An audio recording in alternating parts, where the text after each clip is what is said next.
أعوذ بالله السميع العليم من الشيطان الرجيم بسم الله الرحمن الرحيم السلام عليكم ورحمة الله وبركاته. الحمد لله رب العالمين نحمده ونستعينه ونستغفره ونعوذ بالله من شرور أنفسنا وسيئات أعمالنا من يهده الله فلا مضل له ومن يضلل فلا هادي له أشهد أن لا إله إلا الله وحده لا شريك له وأشهد أن محمدا عبده ورسوله الذي لا نبي بعده اللهم صل وسلم وبارك على سيدنا محمد وعلى آله وصحبه أجمعين. Teman-teman yang dirahmati Allah SWT, terima kasih banyak untuk semua yang udah ngebela-belain datang untuk kajian kita pada malam ini, sharing night kita, yang insya Allah kita akan bahas satu hal yang bikin Nabi beruban. Satu tema yang sempat membuat Nabi SAW bertambah banyak ubannya. Jadi kalau Nabi aja bisa beruban, kayaknya kita mungkin sampai rontok rambutnya nih. Seandainya kita benar-benar menghayati dan mencoba untuk mengamalkan tema ini. Nabi aja yang udah solehnya itu soleh bakat ya. Solehnya itu gift, saking solehnya. Itu sampai beruban mikirin tema ini.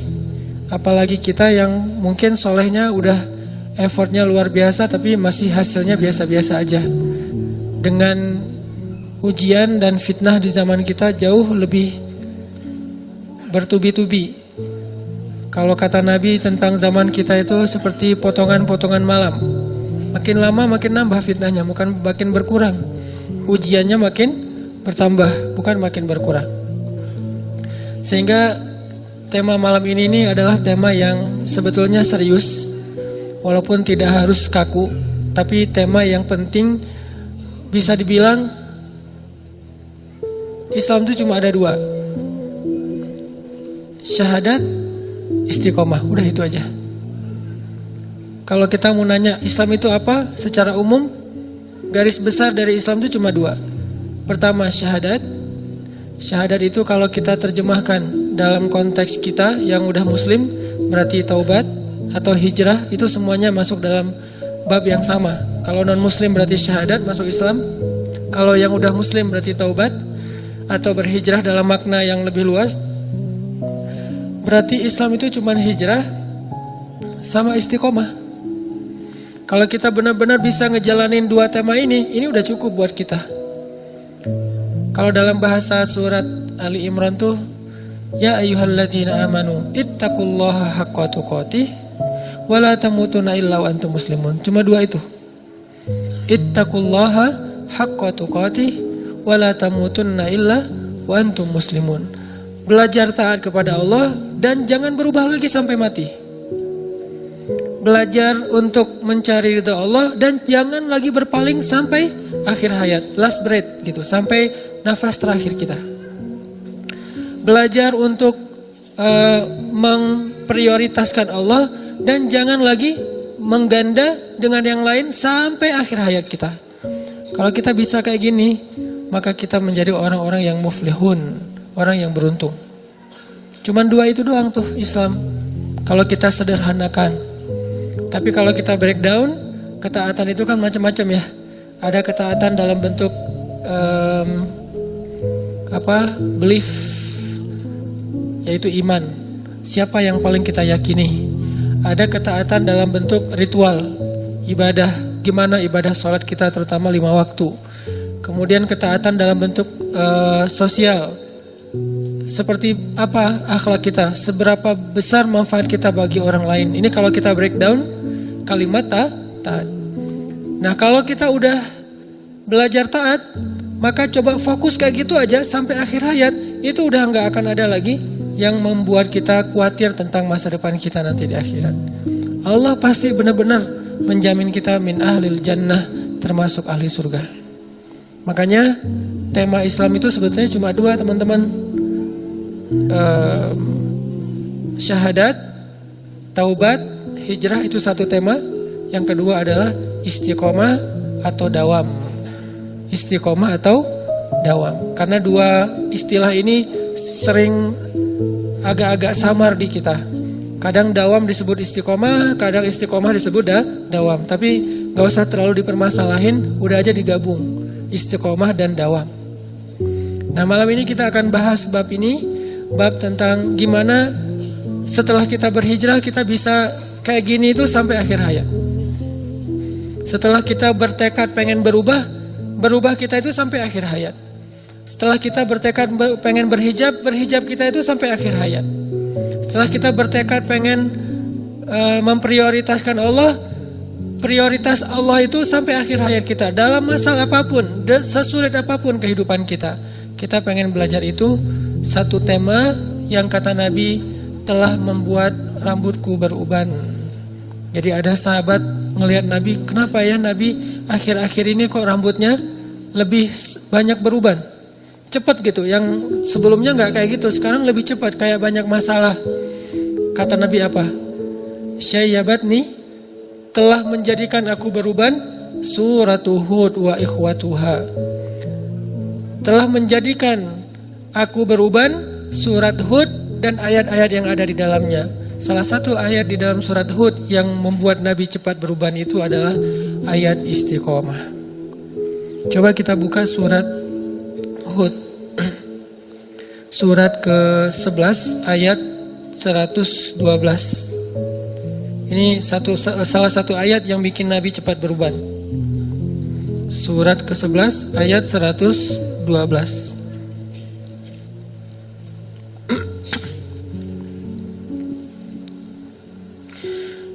A'udzu billahi minasy syaithanir rajim. Silakan.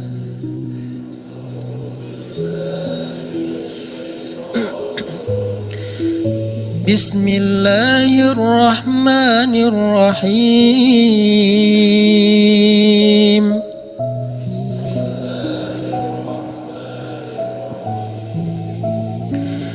Fastaqim kama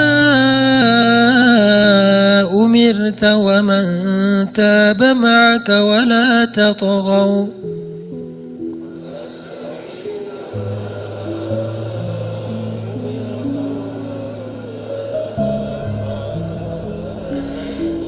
Innahu bima ta'maluna basir.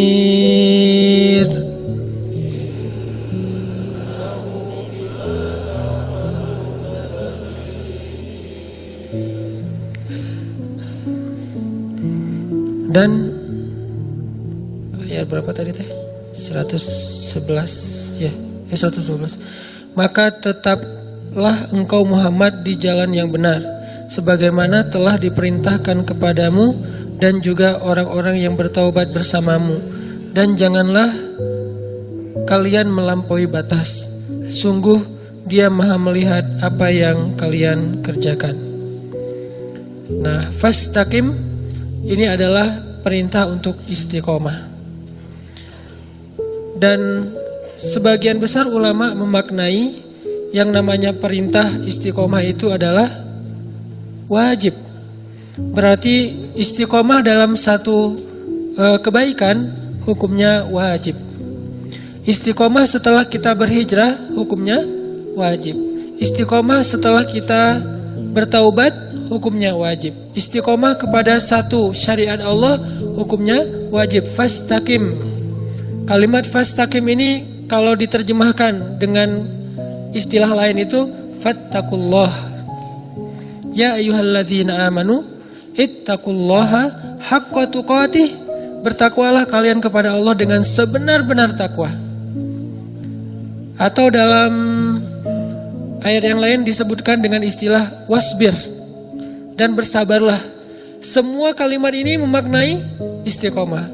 Bertakwa, bersabar, lurus, jangan berpaling. Semua ini artinya istiqomah. Maka teman-teman yang dirahmati Allah Subhanahu wa taala, inilah salah satu ayat di dalam Al-Qur'an yang sempat bikin Nabi itu cepat beruban. Gimana cara Nabi bisa cepat beruban? Karena Nabi memaknai ayat ini, fastaqim, istiqomahlah kamu, jangan belak-belok. Jangan kalau bisa bergeser aja jangan, udah aja lurus kayak gitu. Seperti yang Allah inginkan. Memangnya Nabi itu belak-belok? Enggak kan? Nabi itu kan orang lurus banget ya.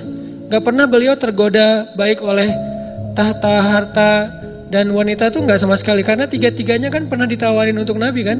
Pas beliau lagi awal-awal berdakwah di Mekah tuh, datang Utbah bin Rabi'ah, datang Walid al-Mughirah, datang kepada Nabi bilang, ya Muhammad, kamu cari apa sih, kata mereka. Udahlah, kita win-win solution aja deh.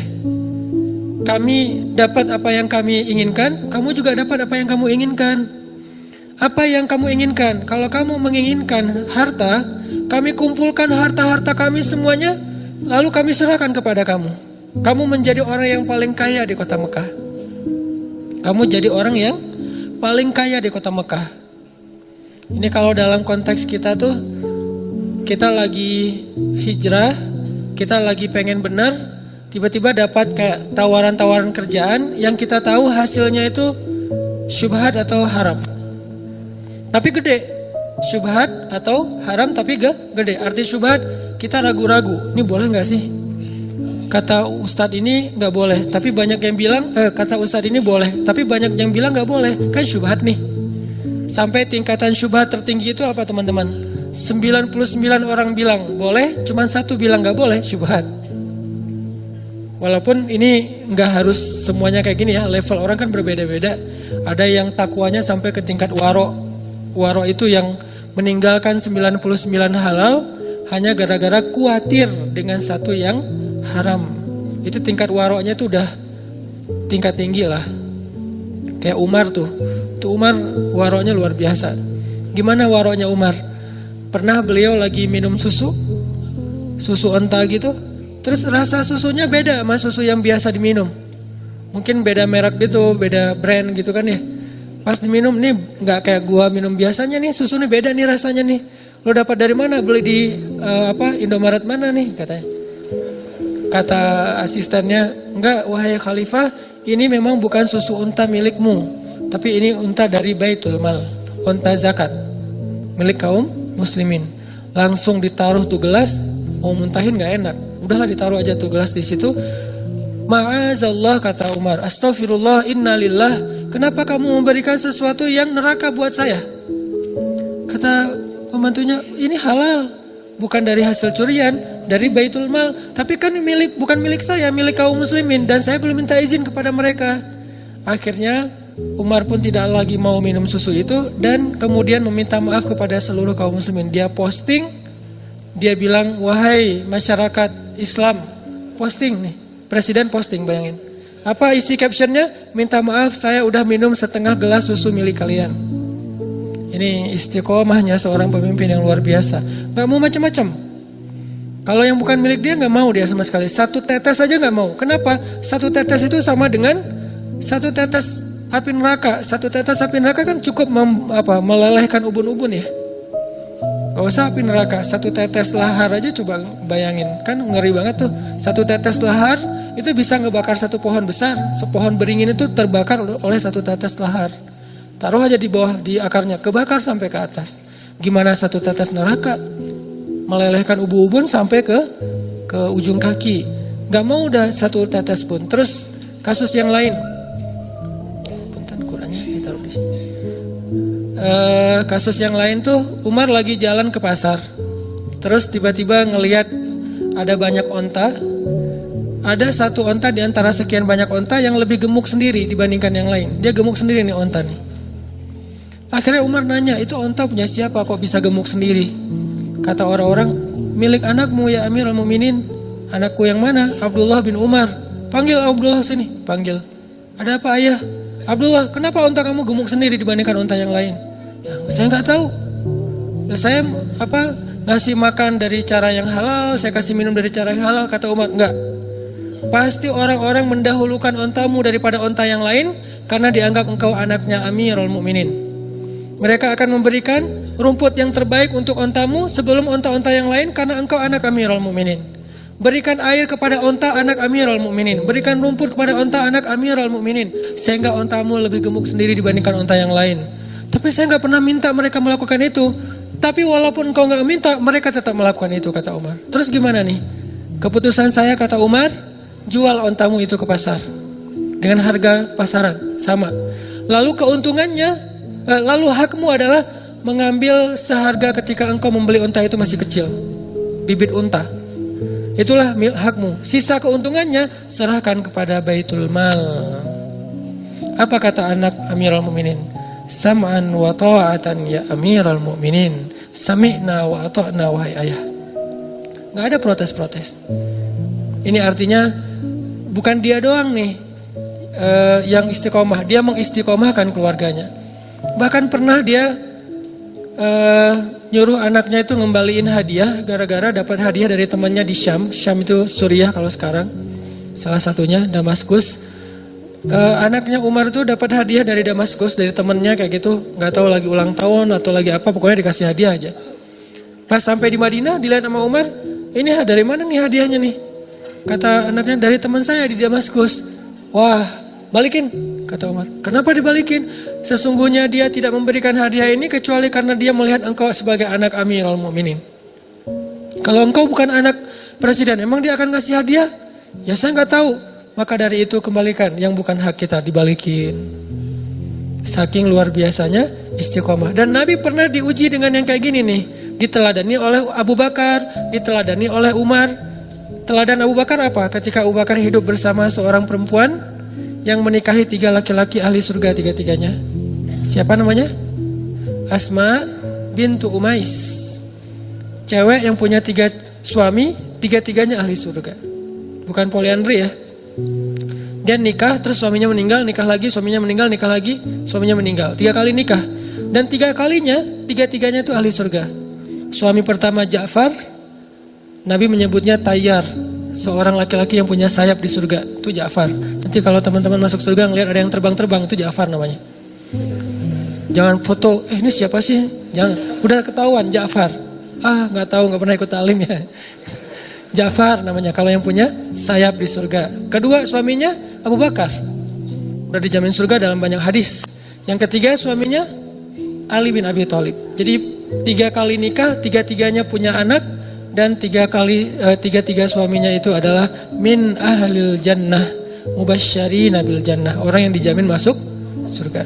Nah, di masa Asma jadi istrinya Abu Bakar, jadi Asma ini bisa dibilang satu-satunya perempuan yang pernah jadi ibu negara 2 kali. Pas istri Abu Bakar sama pas jadi istri Ali, 2 kali jadi ibu negara. Dan dia ibu negara pertama dalam Islam, Asma bintu Umais. Nah, pas masa dengan Abu Bakar kan pedagang kain aslinya. Terus sejak dia jadi khalifah, dia udah gak ngurus dagangannya, sampai lama-lama habis aja, bangkrut. Terus diputuskan oleh syuro bahwa Abu Bakar dapat gaji dari Baitul Mal, gaji dari pemerintah gitu. Nah, gajinya kecil. Sejak digaji, keluarga Abu Bakar ini gak pernah makan daging lagi di rumah. Karena udah gak sanggup beli daging. Belinya cuman tempe, tahu gitu, udah gak sempat beli daging. Sampai suatu saat Asma bilang, ya Abu Bakar, boleh gak kalau misalnya kita tabung dari hasil belanja bulanan, saya sisihkan sedikit saja. Nanti setelah beberapa lama kalau udah cukup, saya pengen beli daging sesekali. 1/4 kilo juga gak apa-apa, yang penting makan daging. Udah lama banget kita gak makan daging. Kata Abu Bakar, coba aja kalau bisa disisihin setiap hari sama Asma. Yang harusnya beli, misalnya makan telur 1 orang 1 butir, sekarang 1 butir bagi 4 gitu telurnya teh. Telur rebus bagi 4. Terus juga kalau roti 1 orang 1, sekarang 1 orang 1 roti bertiga, atau 1 roti seharian dicicil makannya. Diirit banget sama Asma. Sampai setelah beberapa lama akhirnya tabungan Asma ini bisa untuk beli daging sedikit. Dia bilang kepada Abu Bakar, ya Abu Bakar, ini udah dapat nih, bisa beli daging, boleh saya pakai untuk beli daging? Berapa wahai Asma? Disebutkan angkanya. Lalu Abu Bakar mengatakan, wahai Asma, berarti gaji saya selama ini lebih ya? Lebih dari kebutuhan kita? rela nggak jika kita berikan kembali gaji yang sisa ini kepada Baitul Mal dan mulai bulan depan gaji saya dikurangin sebagaimana yang kamu bisa menyisihkannya? Apa kata Asma? Sam'an wa ta'atan. Solehnya orang dulu tuh. Sam'an wa ta'atan, sami'na wa ata'na. Nggak ada protes, nggak minta cerai, nggak posting, nggak. Kan ada yang curhat lewat medsos gitu kan ya, posting, suami kok gini-gini amat, sok soleh lah, ahli sok suci segala macam. Enggak. Sam'an wa ta'atan kepada suaminya. Diajak susah sesusah-susahnya sam'an wa ta'atan. Makanya emang pantas sih kalau Asma itu punya suami tiga-tiganya ahli surga. Karena emang gak enak jadi suami ahli surga. Pastinya akan banyak diajak susah. Walaupun ada juga ahli surga yang senang kayak Abdurrahman bin Auf, Utsman bin Affan, itu kan ahli surga yang senang ya. Cuman kan gak bisa milih, saya mah gak mau sama Abu Bakar, maunya sama Utsman gitu. Takdir lah ya. Ada yang takdirnya kayak anak Nabi nikahnya sama Utsman. Ada anak Nabi nikahnya sama Ali. Dua-duanya ahli surga. Utsman ahli surga, Ali ahli surga. Dan dua-duanya salehah. Yang istri Utsman bersyukur, yang istri Ali bersabar. Mumin. Kalau kita kan ngebandingin, kenapa ya nggak saya aja sama Utsman? Coba ya kalau suami saya kayak Utsman, kamu sih malas kerja, kamu sih terlalu jujur, kamu sih apa segala macam. Mulailah menggoyahkan keistiqomahan pasangannya. Nah ini artinya teman-teman, Abu Bakar tuh kayak gitu istiqomah. Sampai pernah Abu Bakar makan makanan kayak daging gitu, ada yang hadiahin kayak kornet, terus dimakan sama Abu Bakar. Udah makan setengah, ditanya sama Abu Bakar, nih enak banget nih kornetnya, dapat dari mana?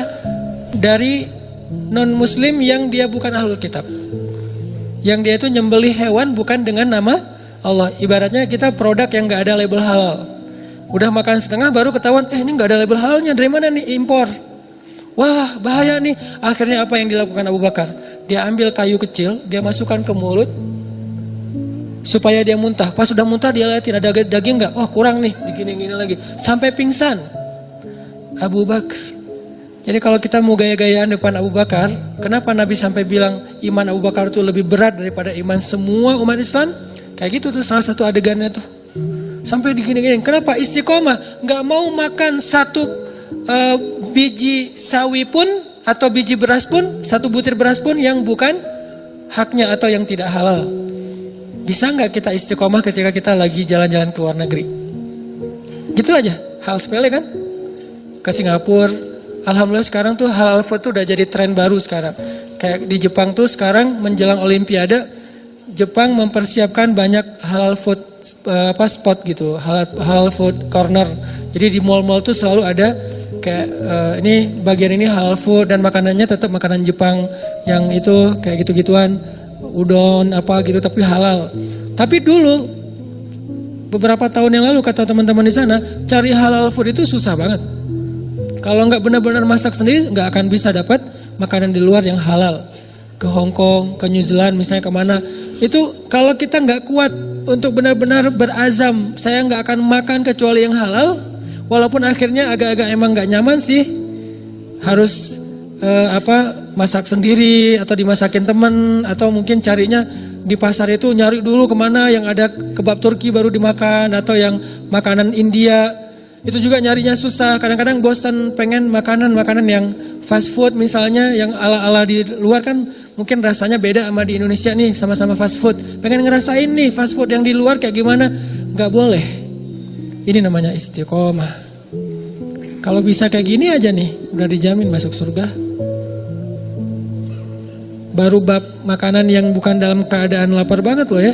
Makanan yang sebetulnya masih banyak pilihan, itu aja kadang-kadang kita udah ujian kan, udah PR nih. Udahlah, nggak usah terlalu fanatik apa jadi orang. Kadang-kadang setan ngebisikin, nggak apa-apa nanti tinggal taubat. Kan suka gitu ya. Udah aja sekarang mah nanti tinggal taubat. Sesekali lah gitu. Nah ini kadang-kadang bikin kita agak-agak lemah. Disitulah PR kita nih.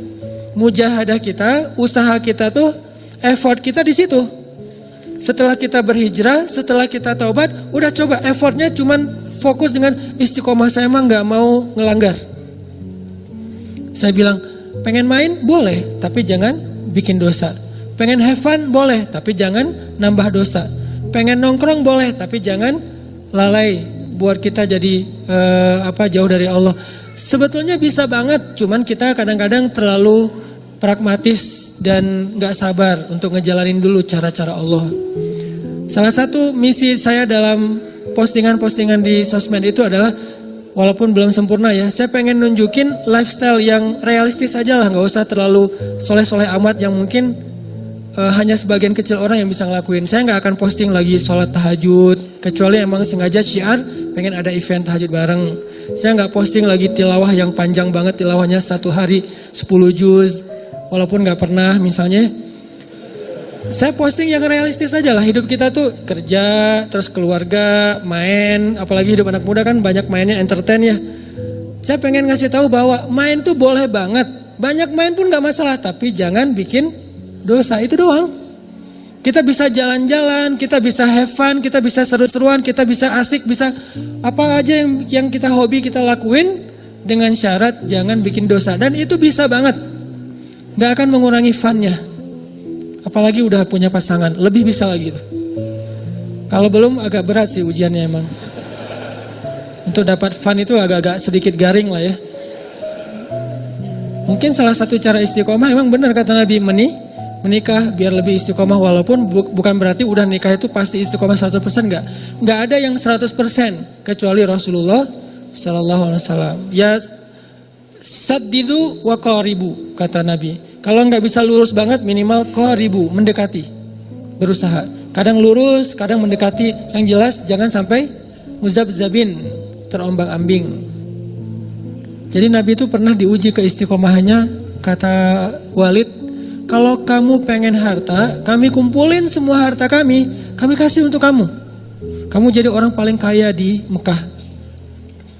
Kalau kamu pengen jabatan, pengen jadi raja, ya udah kami kumpulkan seluruh kabilah Mekah, lalu kami baiat kamu sebagai rajanya Mekah.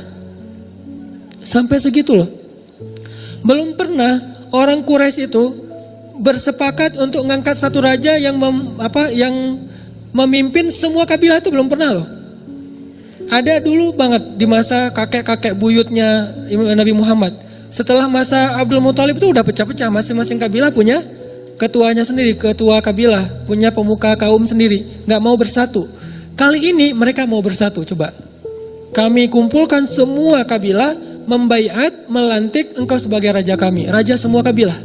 Kalau kamu pengen jadi raja. Tiba-tiba Nabi ditawarin jabatan, jadi presiden. Semua provinsi sepakat akan nyoblos kamu, dan suaranya tuh 100%. Nggak ada 60-40 nggak, 100% suaranya, vote-nya tuh untuk kamu. Mau nggak? Terus yang ketiga, kalau kamu butuh pasangan, butuh istri, butuh perempuan, kami kumpulkan cewek cantik-cantik dari setiap kabilah tuh yang paling cantik. Kayak kabilahnya Abu Bakar kan, Bani Taim, kan itu simbol kabilah dengan cewek yang paling cantik di Mekah ya.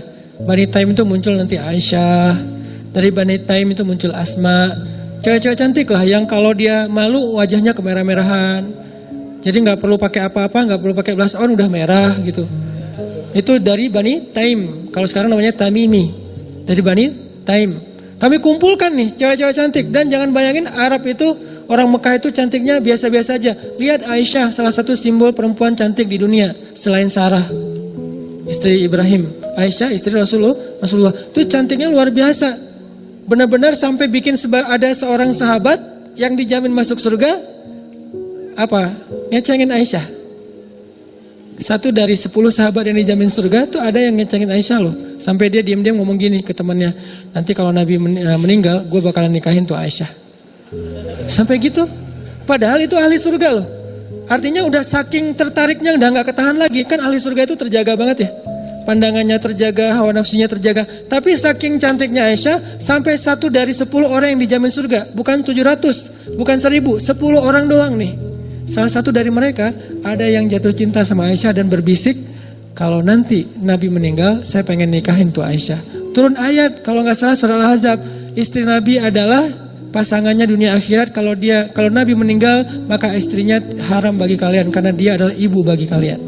Allah yang ngekat nih. Padahal dia berbisik doang. Duh, ketahuan sama Allah. Dia cuma bisik doang gitu. Dia cuma bilang ke temennya, kalau nanti Nabi nikah saya meninggal gue pengen nikahin Aisyah. Dan pede gitu kalau Aisyah mau sama dia gitu kan ya. Berarti kan dia keren juga kan. Bukan orang biasa. Pasti kaya, keren, berpengaruh. Dia bisa ngukur lah. Kayaknya Aisyah maulah sama saya lah gitu. Langsung di-cut sama Allah. Istri-istri Nabi adalah ibu bagi kalian. Kalau ibu kan berarti haram selama-lamanya ya. Itu asbabun nuzul dari ayat itu. Gara-gara ada sahabat soleh tertarik kepada ngecengin Aisyah. Aisyahnya nggak tahu, baru tahu pas ayat itu turun. Nggak. Aisyah nggak ngomong gitu sih. Ini artinya cewek cantik Mekah itu memang sampai Nabi itu kadang-kadang bilang cewek Mekah itu lebih cantik daripada cewek Madinah. Apa bedanya? Cewek Madinah itu mirip orang Asia, agak-agak matanya kecil. Kalau Mekah tuh matanya besar. Dan simbol kecantikan perempuan menurut Al-Quran, hurul ain, yang matanya besar. Yang kita menerjemahkannya bidadari. Itu terjemahan Indonesia tuh. Kalau terjemahan yang benarnya bukan bidadari, perempuan bermata jelita. Besar tapi sayu dan bulu matanya tuh lentik. Alisnya bertaut. Gak lurus, kalau kita kan udah ditatoin masih lurus. Ini kurang gede, gedein lah. Lama-lama jadi kayak balok gitu. Enggak.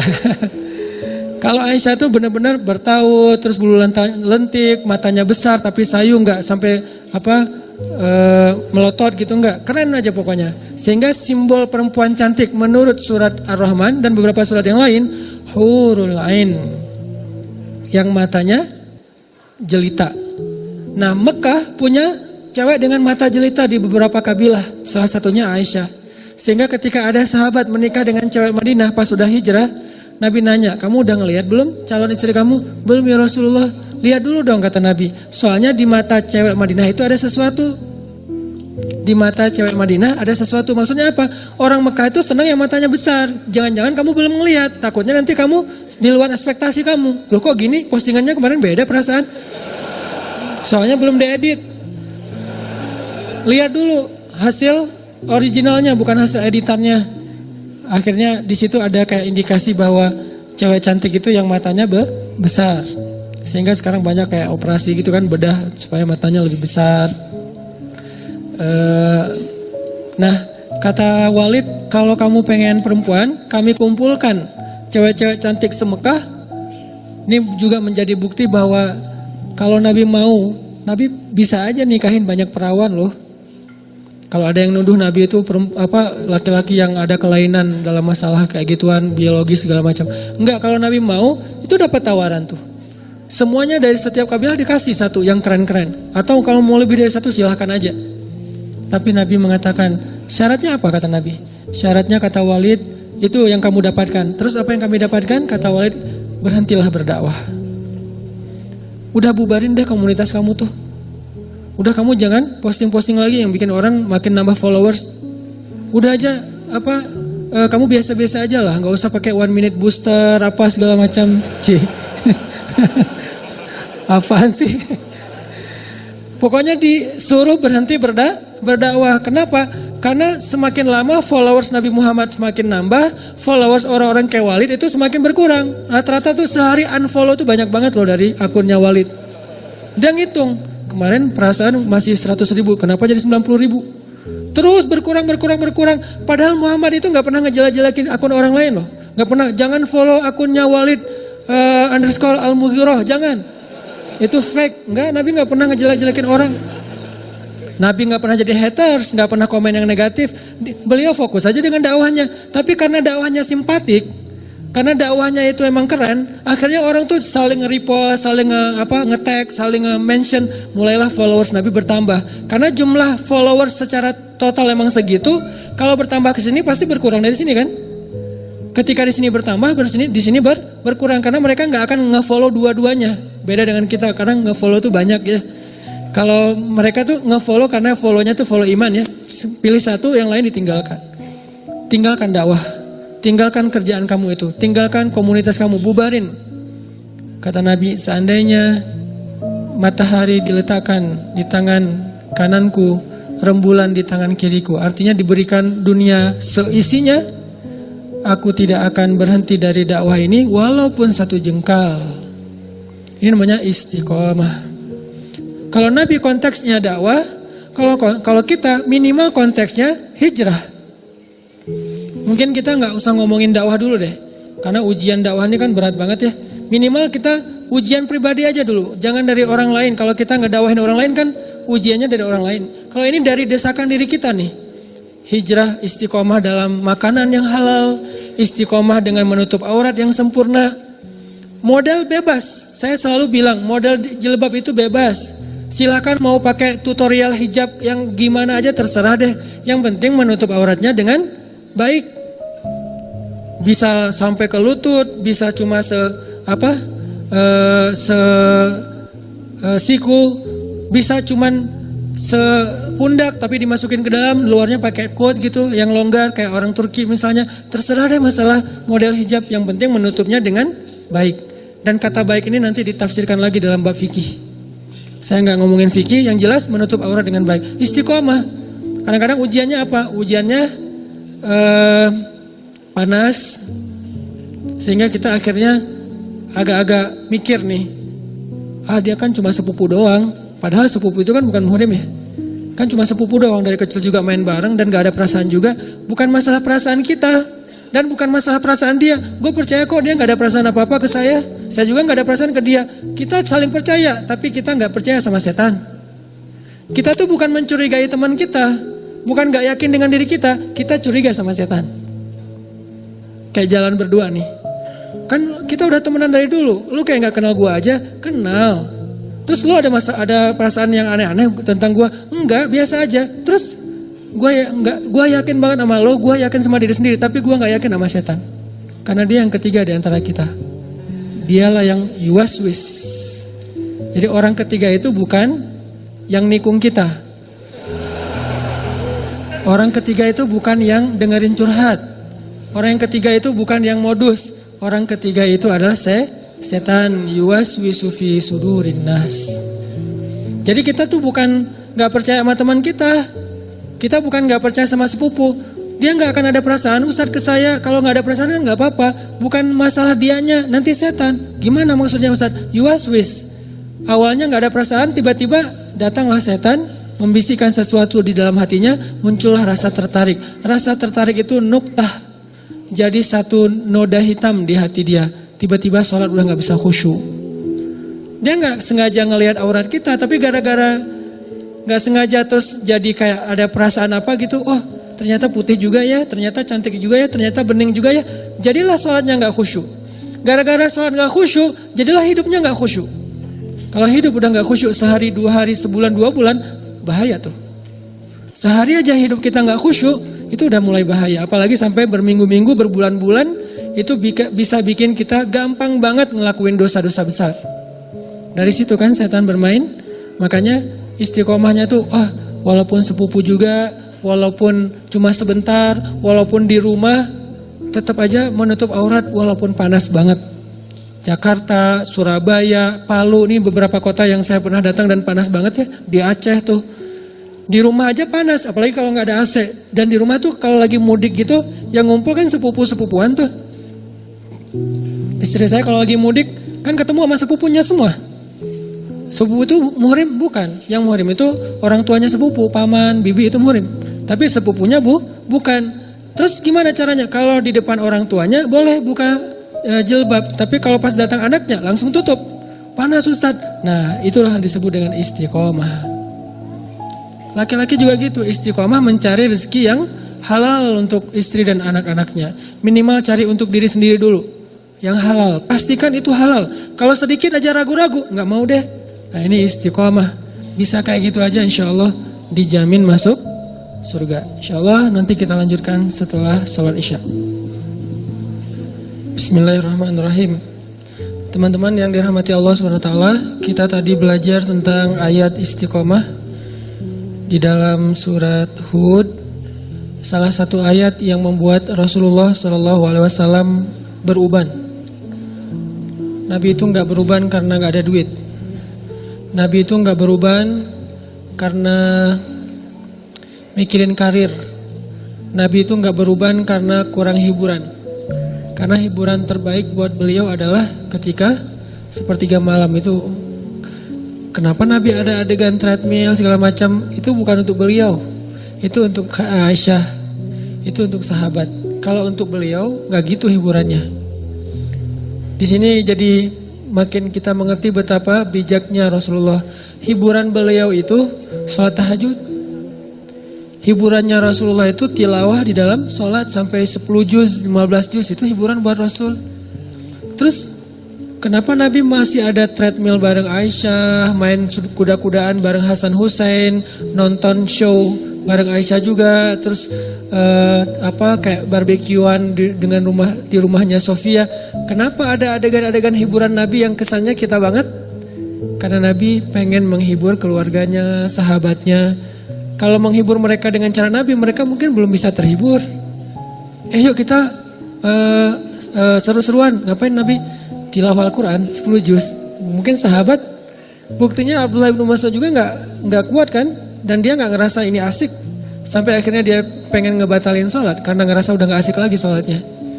Asik buat Abdullah itu kalau masih 1 juz, 2 juz itu masih asik. Kalau udah di atas 2 juz, udah nggak asik sholatnya. Jadi Nabi tahu hiburan Nabi itu nggak akan bisa jadi hiburan entertain buat sahabat. Sehingga Nabi kalau pengen hiburannya sahabat, Nabi temenin deh. Kayak kita seorang ayah yang mungkin hidup kita level entertain kita dengan anak kecil kan beda ya. Anak kecil mungkin di rumah main robot-robotan tuh udah seru buat dia. Kita apaan sih gini-gini ngabisin waktu nggak jelas gitu. Tapi karena kita dewasa, duduk juga bareng anak kita, apa nih deh, apa segala macam. Padahal buat kita tuh nggak penting banget, nggak seru, nggak fun sama sekali. Tapi kita ngeladenin bijaksananya Rasulullah SAW.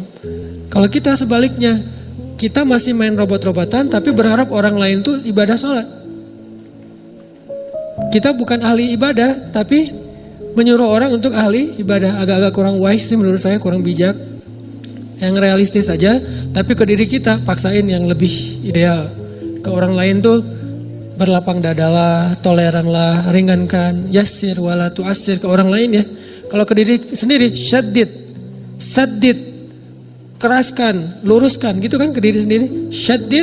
Saddid kalau ke diri sendiri. Kalau ke orang lain, yassir, isfah. Kalau ke orang lain tuh mudahin, lapangkan, maafkan. Gitu-gitulah ke orang lain. Ke diri sendiri, syaddid, kuatkan atau ikat yang erat, saddid, luruskan, gak boleh melenceng sedikit pun. Nah, Nabi itu gak pernah beruban dalam masalah-masalah yang menurut kita tuh masalah besar. Buat Nabi apa-apaan sih kayak gitu aja kok dipikirin buat Nabi. Tapi Nabi beruban dengan surat Hud. Kenapa? Berarti kan emang ini masalah besar banget nih, istiqomah. Padahal Nabi itu bisa dibilang orang yang paling istiqomah. Yang tadi ditawarin 3, yang dicari semua orang itu aja Nabi nolak. Kenapa Nabi masih beruban dengan ayat 112 surat Hud? Emangnya Nabi masih labil imannya? Enggak kan? Iman Nabi itu kan udah paling bagus tuh. Iman Abu Bakar aja udah keren, apalagi iman Nabi. Kenapa masih beruban? Berarti memang istiqomah ini bukan perkara yang gampang teman-teman. Sekelas Nabi aja ketika diturunkan ayat istiqomah bisa beruban, apalagi sekelas kita. Terus apa yang harus kita lakukan Ustadz? Kalau gitu kita kayaknya nggak bakalan berhasil. Bukan itu maksudnya. Ketika ada hal-hal yang sulit dalam agama bukan berarti disuruh kita give up, bukan. Tapi disuruh kita untuk terus berusaha, jangan menyerah. Karena emang nggak akan berhasil sekali, maksudnya kayak gitu. Kalau kalian pengen istiqomah sekali, nggak akan berhasil. Coba lagi, gagal, ulangi lagi, gagal, ulangi lagi. Terus saja. Sampai benar-benar sampai di level istiqomah. Kayak dulu kalau misalnya kita suka ngabisin waktu yang agak-agak kurang berkualitas sih. Kayak main game gitu. Awal-awal main game kan langsung baru pertama main udah kalah ya. Terus nyoba lagi naik level, kalah. Nyoba lagi level 2 menang, level 3. Sampai akhirnya kita bisa tuntasin tuh game. Ini kenapa dalam urusan kayak gitu kita entertain, kita bisa begitu istiqomah, komitmen banget, kekeh gitu. Nah, dalam agama, dalam kebaikan, gak usah ngomongin istilah agama deh, dalam kebaikan aja. Kalau kita bisa kekeh, kita bisa, pokoknya saya pengen banget jadi orang yang istiqomah dalam kebaikan-kebaikan, maksud Allah coba lagi. Gak berhasil, coba lagi. Gagal dikit, coba lagi. Melendoi, coba lagi. Terus aja coba. Ini istiqomah teman-teman. Sampai Nabi aja beruban. Artinya Nabi itu mikir banget pengen istiqomah. Kayak misalnya saya catat beberapa kebiasaan kita, kayak misalnya pas lagi reunian gitu ya, ketemu dengan muatan teh. Kalau ketemu sama dia terus jadi pengen balikan gitu kan ya. Apalagi kalau pas ketemu tuh jadi kayak teringat, dia pakai baju yang dulu kita pas udahan dia pakai baju itu loh. Jadi kayak flashback, langsung balik lagi ke cerita-cerita dulu kita pernah jalan ke sini, dulu kita pernah seru-seruan, kita pernah gila-gilaan bareng, kita pernah apa segala macam gitu kan ya. Kayak hilang akal berdua, terus jalan kayak orang mabuk gitu di tengah jalan tengah malam, terus teriak-teriak, terus marah-marah di bawah hujan gitu. Apa maunya kamu? Enggak, aku cuma pengen kamu. Udah rame gitu-gitu. Terus jadi kegoda nih pengen balikan. Nah istiqomah adalah pokoknya saya udah azam bertekad saya gak akan balikan kecuali dengan cara halal. Itu istiqomah tuh. Dia kayak ngasih harapan lagi gitu. Mulai akun lo apa sih, gue pengen ngefollow. Mulai ada cari-cari harapan, ngasih-ngasih harapan gitu. Mulai caper-caperan, mulai basa-basi lagi. Ada sinyal-sinyal pengen balikan. Tapi kita tahu dia gak mau serius. Arti serius dia gak pengen halal, cuman pengen seru-seruannya doang. Berarti istiqomah di sini adalah saya gak bakalan balikan kecuali dengan saya terima nikahnya kamu. Kamu ambil deh cincinnya, pakai Bruno Mars lah pokoknya. Marry you. Kalau lo pengen balikan, ya udah ambil cincin ini, kita nikah aja. Terus habis itu kita bisa seru-seruan, gila-gilaan habis nikah. Nah ini namanya istiqomah nih. Gak mau balikan kecuali dengan cara terhormat. Terus kayak lagi punya duit, ngelihat ada teman kita kayak bedah plastik gitu, apa bibirnya pengen disuntik, jadi lebih tebal misalnya kan ya, kan lebih keren, lebih seksi gitu. Gue berapa sih kalau mau pengen nebelin bibir? Oh cuman 7 juta. Wah gue ada nih uang hadiah ulang tahun gue dari nyokap misalnya 5 juta, terus dari ayahnya 5 juta, 10 juta nih. Bisa nih kayaknya gue suntik-suntik bibir biar lebih tebal gitu, kayak siapalah gitu, gak usah disebut namanya. Nah ini kan godaan ya. Kita bisa tapi gak boleh, itu kan godaan banget tuh. Kalau pengen tapi gak bisa, ini gak terlalu ngegoda sih. Pengen dan mampu itu godaan banget tuh. Pengen tapi gak mampu, ya sabar aja. Gue sabar orangnya, kenapa? Gak bisa juga, gak mampu gitu. Tapi kalau bisa, mampu, kayaknya udah gak ada masalah. Kita masih nahan, berarti istiqomah insya Allah. Jalan nih, duitnya sih nipis, tapi jalan bareng teman-teman. Lihat Onitsuka gitu kan ya, wah nih modelnya warnanya gua banget nih. Misalnya dia senang warna-warna tanah gitu, warnanya, oh ini coklat nih Onitsuka, terus lagi ngetren gitu kan, anak-anak SMA pada pakai, teman-teman sekelas pada pakai, semuanya Onitsuka, kecuali saya sendiri yang masih pakai apa gitu kan ya, yang lain pada Onitsuka pengen beli, tapi nggak ada cash, nggak cukup juga duitnya, harus nyicil, jangan deh tabung dulu sampai bisa beli tanpa harus nyicil misalnya. Ini orang istiqomah, dia punya prinsip, tapi prinsip itu berlaku untuk dirinya, nggak dia paksain untuk orang lain. Karena ketika prinsip hanya dipaksakan kepada orang lain, dia tuh jadi orang yang gak nyaman buat orang lain, udah gak asik lagi. Kalau prinsip itu dia paksain buat dirinya, ke orang lain dia lebih kayak tadi tuh toleran, dia paham, mengerti, pengertian ke orang lain, semua orang berproses. Itu dia tetap orang soleh dan asik. Orang jadi gak asik tuh kan gara-gara memaksakan prinsip ke orang lain ya. Padahal dia sendiri juga belum kayak gitu. Nah, jangan maksain, tapi kita contohin, kita bikin itu sesuatu yang buat dia pengen, aku pengen lu kayak kamu, orangnya tuh gak kegoda walaupun di antara teman-teman yang pada misalnya lagi naik gunung gitu, udah lama dia udah berhenti ngerokok nih. Pas kali-kalinya lagi pengen ke gunung, dingin, yang lain pada udah coba aja sebatang. Enggak lah, gua mah daripada ngerokok mending gua permen aja deh gitu misalnya. Ini istiqomah kan, dia udah komitmen gak bakalan ngerokok lagi karena kata dokter itu gak sehat untuk dia. Dia pernah sampai masuk rumah sakit gara-gara itu. Udah dia azam, dia bertekad, gua berhenti ngerokok. Teman-temannya semuanya ngerokok, dia gak akan nyalahin orang lain. Kalian ngerokok, enggak. Yang penting saya udah gak lagi sekarang. Soalnya dia mungkin pakai bahasa-bahasa yang lebih santai lah. Kata dokter udah gak boleh, soalnya gua ada kayak paru-paru gitu. Nah ini orang yang istiqomah tetap asik. Jangan sampai kita sok istiqomah gak asik pula. Istiqomah belum, gak asiknya ya. Kenapa? Karena kita juga belum punya prinsip hidup, tapi maksain orang tuh harus berprinsip. Ini gak enak banget nih. Toh Nabi aja kayak tadi tuh, beliau punya standar ideal banget, tapi ke orang lain gak pakai standar itu. Jadi Nabi itu punya 2 standar loh, standar diri sama standar orang lain.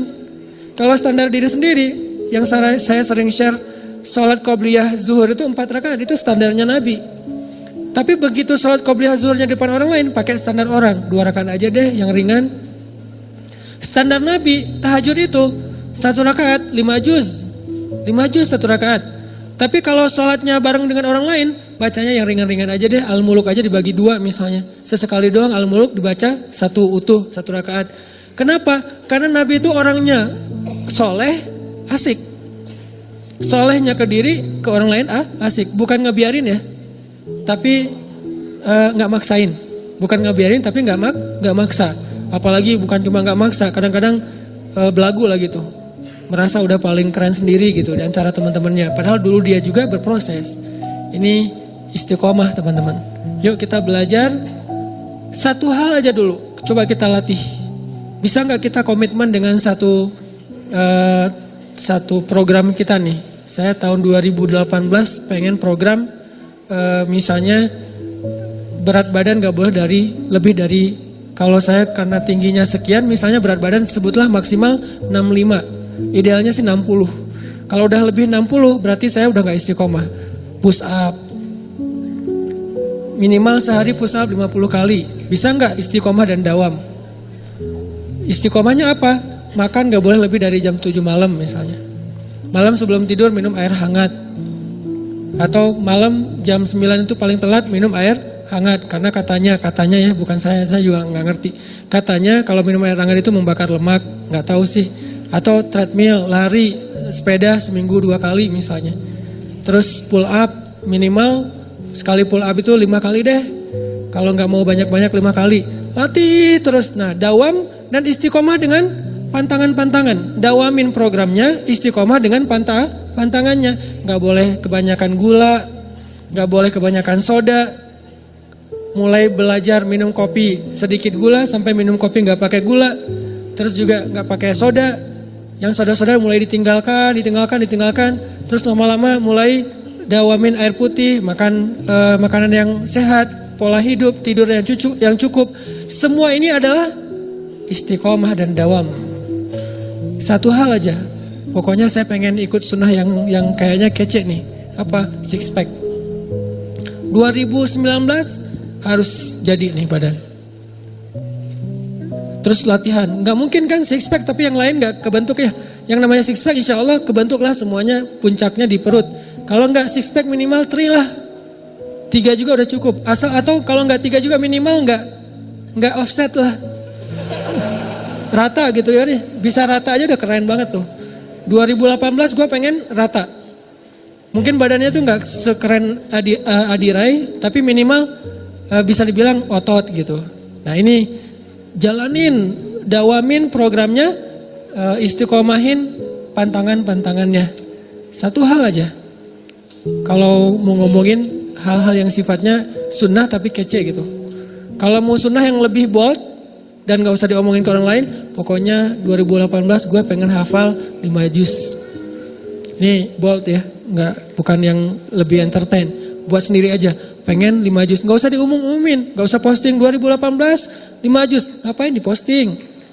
Ya kayak gitu-gitu. Kalau yang mau diposting banyak main, banyak manfaat, gak apa-apa posting. Kan gak ada riak juga kan? Wah main riak, gak apa-apa kalau main riak mah ya. Tapi kalau saya posting banyak tilawah, banyak salawat, agak-agak gimana gitu. Karena saya ngerasa belum banyak tilawahnya.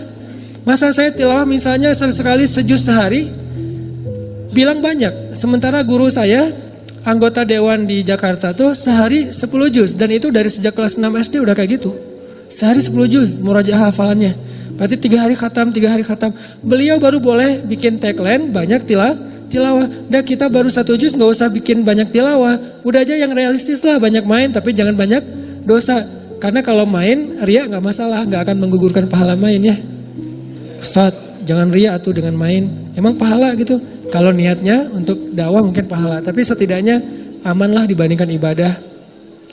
Coba 2018 saya pengen 5 juz. 5 juz itu setahun. Jangan dikejar sebulan. Gak bakalan jadi tuh. Kecuali kita benar-benar fokus tinggal di pesantren yang hafal Quran. Kayak gak ngapa-ngapain. Kalau normalnya mah untuk kita lebih realistis setahun deh 5 juz. Mumpung saya masih 19 tahun nih.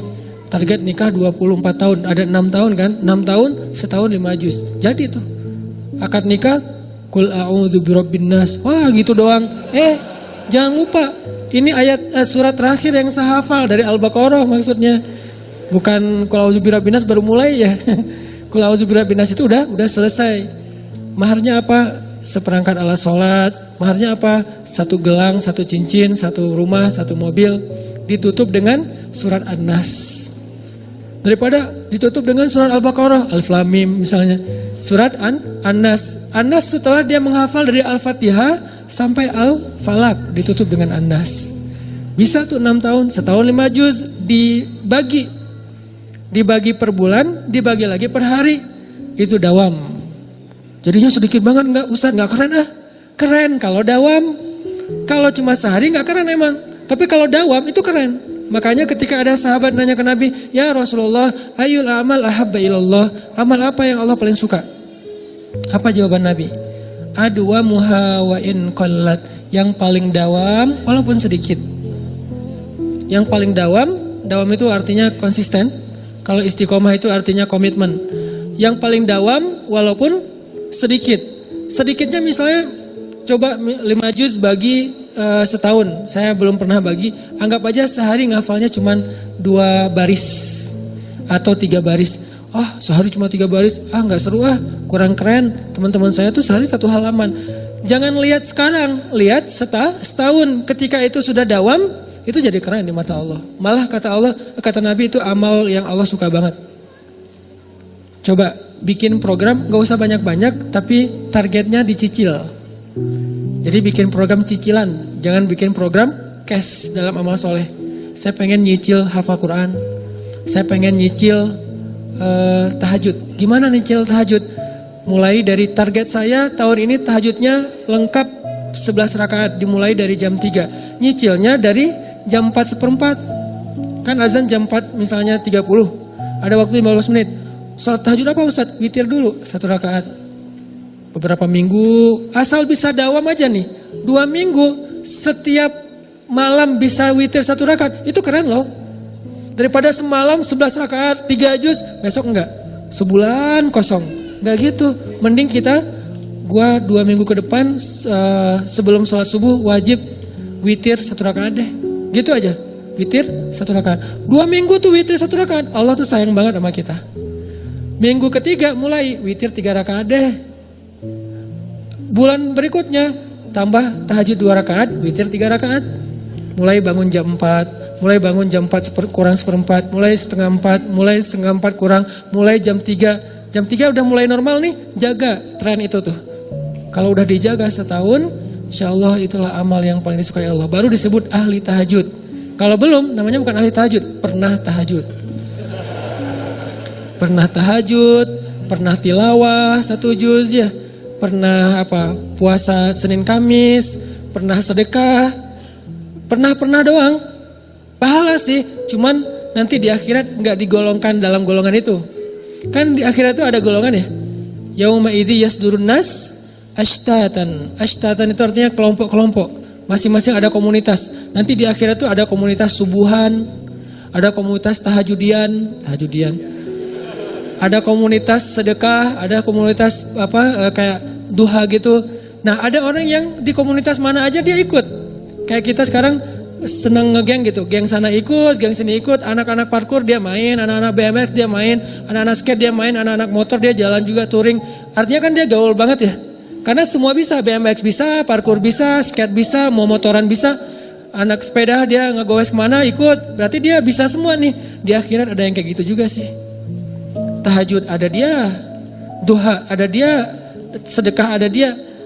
Yang parah gak ada di mana-mana, sendiri doang nih. Kenapa bisa sendiri? Karena dia pernah tahajud, pernah duha, pernah sedekah, pernah tilawah, bukan ahlinya. Lihat ahli dengan pernah bedanya, dawam dan istiqomah. Jadi kalau kita pengen punya komunitas nanti di padang mahsyar, komunitas tuh beda loh treatmentnya sama sendiri. Komunitas tuh biasanya dapat banyak kemudahan nanti di padang mahsyar. Kenapa? Saling mentestimoni gitu. Ya udah kayak kita misalnya check in under group dengan sendiri. Kalau FIT kita jalan sendiri tuh harga tiket lebih mahal satu.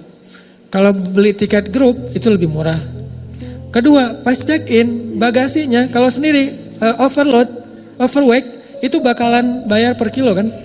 Kalau under group overweight satu disubsidi sama teman-teman yang kurang, gitu kan? Nah itu logika sederhana di akhirat juga gitu. Kalau kita overweight dikit, nanti udah deh ntar saya gantiin. Atau misalnya harga tiketnya kemahalan tuh masuk surga, nggak apa-apa kalau beli grup lebih murah. Emang kayak gitu kaidahnya, kaidah jamaah. Karena berjamaah itu lebih berkah. Nah gimana biar masuk komunitasnya? Jadilah ahlinya. Gak bakalan jadi ahli kalau cuman pernah. Walaupun pernahnya tuh, saya pernah tuh, kayak saya pernah sholat tarawih semalam 10 atau 15 juz di Mesir. Pernah tapi nggak berulang, kapok, sekali doang. Itu juga nggak sengaja diajak sama guru saya, Hanan yuk ikut tahajud, tarawih, imamnya bagus. Kan saya kayak imam hunter gitu kan, mencari-cari imam yang keren gitu, yang bacaannya bagus, saya cari tuh, enak soalnya. Dan saya pasti milih softnya di luar masjid.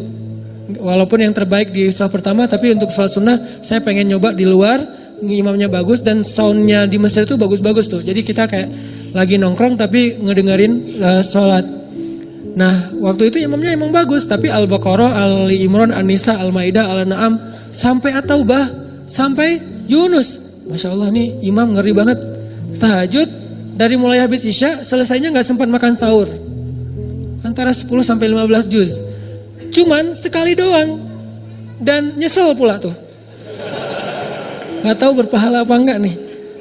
Nyeselnya kayak saya jadi pas saya baca cerita Abdullah bin Mas'ud yang sholat di belakang Nabi terus dia kayak nyesel gitu, saya kebayang karena saya juga pernah ngerasain kayak gitu. Sholat di belakang Nabi nih Abdullah bin Mas'ud.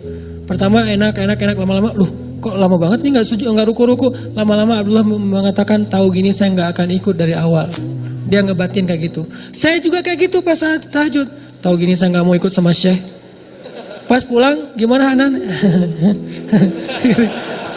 Besok lagi, aduh nggak enak badan Syekh. Nggak mau lagi seumur-umur. Sampai sekarang kalau dibawa lagi ke Mesir nggak mau saya. Kenapa? Nggak kuat bayangin tahajud dari Isya sampai menjelang sahur. Dan sahur di Mesir itu bukan imsak kayak kita. Sahurnya batasannya tuh azan subuh. Jadi udah deket azan subuh, kita pas habis witir, itu makan itu udah kayak orang lapar banget. Karena bentar lagi azan subuh. Saking full semalaman sholat. Nah ini namanya bukan ahli tahajud. Pernah tahajud 10 juz. Minimal pernah lah. Buat jadi bahan ceramah doang gitu. Gue pernah loh sholat tahajud 10 juz. Padahal cuma sekali doang. Dan itu juga gak sengaja dan nyesel lagi. Kalau orang yang di masjid itu, nah itu baru keren. Kakek-kakek yang udah berapa tahun kayak udah 10 tahun kayak gini. Nah itu namanya ahli tahajud dengan model Rasul. Itu beneran. Nanti insya Allah mungkin kita berhusnuzan, dia bakalan masuk komunitasnya Rasulullah. Foundernya tuh Rasul. Terus anggotanya tuh orang-orang yang tahajud kayak Ibnu Abbas, Abdullah bin Zubair, kayak gitu-gitulah anggota-anggotanya. Termasuk yang di masjid Sayyidah Zainab nama daerahnya. Masjid Sayyidah Zainab itu kalau kayak saya yang cuma pernah sekali nggak masuk komunitas. Tapi berpahala nggak? Kalau ikhlas tetap berpahala. Pahala sama komunitas itu beda. Pahala itu reward. Kalau komunitas itu kayak dapat satu anggota, tanda anggota tuh. Bukan reward doang. Jadi tanda anggota dan beda nanti treatmentnya di akhirat. Dawam, istiqomah. Istiqomah di sekolah tuh teman-teman semuanya punya pasangan, pacaran gitulah. Kita istiqomah sendiri, kan keren ya, soalnya nggak ada yang mau misalnya. Pengalaman. Alhamdulillah saya belum pernah pacaran. Sekali-kalinya cuma LDRan dan itu nggak penting-penting amat, cuman kayak email-emailan doang, cuman say hi doang, terus apalah udah di Mesir tuh LDRan. Itu juga nggak lama, cuma beberapa bulan diputusin. Langsung tawaf Sungai Nil gitu kan. Sekali-kalinya diputusin, kan berat banget tuh. Alhamdulillah nggak pernah pacaran yang kayak sentuhan, jalan bareng tuh nggak pernah. Kenapa? Alhamdulillah nggak ada yang mau. Lo mau nggak sama gua? Nggak, males banget. Lo mau nggak? Nggak, males banget. Semuanya males banget. Ya udah deh, gua sendiri aja. Alhamdulillah. Gara-gara nggak pernah, jadi kayak jadi ada obsesi yang terpendam gitu kan. Pokoknya saya pengen pacaran yang gila-gilaan. Terwujud setelah halal. Makanya bisa habis-habisan, bisa totalitas, bisa kemana-mana. Pokoknya pengen ngabisin waktu pacaran aja deh berdua. Nah ini artinya istiqomah. Walaupun penyebabnya kadang-kadang emang nasib sih. Istiqomahnya nasib. Kenapa gak pacaran tadi? Gak ada yang mau, gak menarik, gak berprestasi, gak tajir juga, gak keren. Dulu. Sekarang juga enggak gitu ya. Sombong. Nah artinya teman-teman bisa enggak nih di SMA nih, anak-anak SMA ya. Apalagi yang masih SMA. Teman-teman yang lain tuh kayak semuanya pada punya pasangan gitu. Kalau misalnya pas liburan sekolah jalan kemana, terus di bangkunya ada nama dia masing-masing ditulis di bangku gitu. Kita bangku kosong gitu kan ya, rapi banget bangkunya, nggak ada tulisan siapa-siapa gitu. Nah ini namanya istiqomah. La tahzan, jangan khawatir kalau kita istiqomah. Kenapa?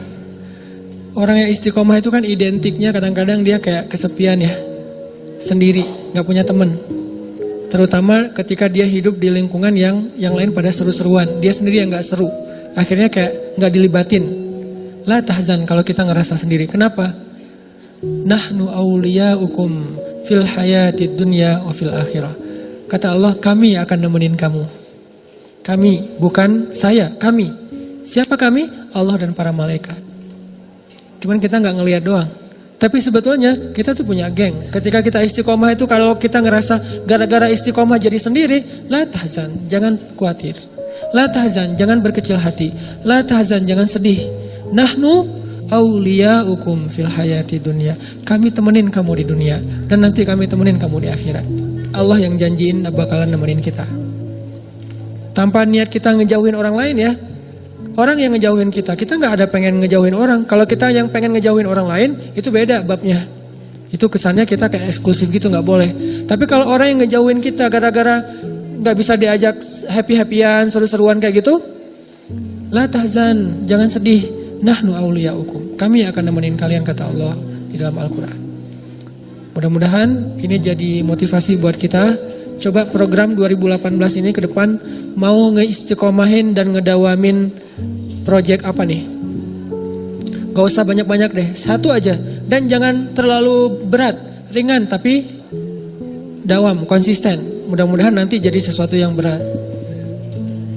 Baik yang sifatnya ibadah, ataupun iman, hijrah, ataupun moral, akhlak, ataupun hal-hal yang sifatnya entertain tapi positif. Gak apa-apa, olahraga, main apa aja lah, pokoknya selama itu positif. Karena yang kemarin saya bahas di Usnisbah, main juga berpahala dalam Islam. Coba ambil satu hal terus dawamin. Oh saya pengen dawam tahun ini misalnya nilai apa gitu, nilai harus bagus. Ya udah, coba satu proyek aja, proyek pribadi. Mudah-mudahan kita tergolong di antara orang-orang yang kata Allah, nahnu awliyaukum fil hayati dunya wa fil akhirah. Kami adalah teman-teman bagi kalian, penolong, pelindung yang nemenin kalian di dunia dan di akhirat. Terakhir, doa istiqomah yang diajarkan oleh Rasulullah SAW yang terkenal adalah ya muqallibal qulub tsabbit qalbi ala dinik. Itu doa istiqomah. Karena kalau nggak ditetapkan hati oleh Allah, hati kita kan memang sifatnya gampang kegoda ya. Ya muqallibal qulub. Setiap hari doa itu, setiap hari. Insya Allah saya yakin Allah akan kuatkan hati kita. Kalau saya belajar istiqomah dulu tuh istiqomah, nggak mau saya makanan yang nggak halal tuh nggak mau. Saya diundang ceramah di beberapa korporat yang menurut saya syubhat dan haram, saya ceramah. Pas pulang kadang-kadang dikasih amplop gitu, saya terima, tapi saya nggak mau makan. Saya ambil tuh amplop, saya kasih ke fakir miskin. Kok ke orang lain dikasih Ustadz? Kalau ke fakir miskin halal. Kalau ke sayanya nggak boleh. Kadang saya diundang ceramah, Ustadz boleh ceramah di kantor kita, kantor apa? Adalah kayak gitu. Oh ya boleh. Biasa pulang, Ustadz ini buang uang transport, saya ambil. Diambil, langsung cara saya cari tetangga atau siapa bagi-bagi walaupun dia taunya saya seolah-olah saya ngasih padahal bukan saya. Jadi nambah silaturahim kan? Kenapa? Saya nggak mau banget mengasih makanan untuk anak-anak saya yang bikin mereka ntar nggak dengar nasihat saya. Karena udah bercampur daging dan darahnya dengan yang nggak halal, susah dengar nasihat, susah khusyuk. Nanti mereka jadi moralnya rusak, akhlaknya jadi nggak baik lagi. Istiqomah itu aja dulu yang saya pastikan. Ternyata alhamdulillah bisa berkah juga tuh rezeki. Allah kasih kok rezeki dari cara-cara yang halal dan lebih dari kebutuhan. Nah ini artinya la tahzan, gak usah khawatir. Walladzina jahadu fina lanahdiyannahum subulana wa may yattaqillah yaj'al lahu makhraja. Yang bersungguh-sungguh di jalan kami kasih jalan-jalan keluar. Siapa yang taat kepada Allah, Allah kasih jalan keluar. Mudah-mudahan ini bermanfaat. Subscribe, like and share.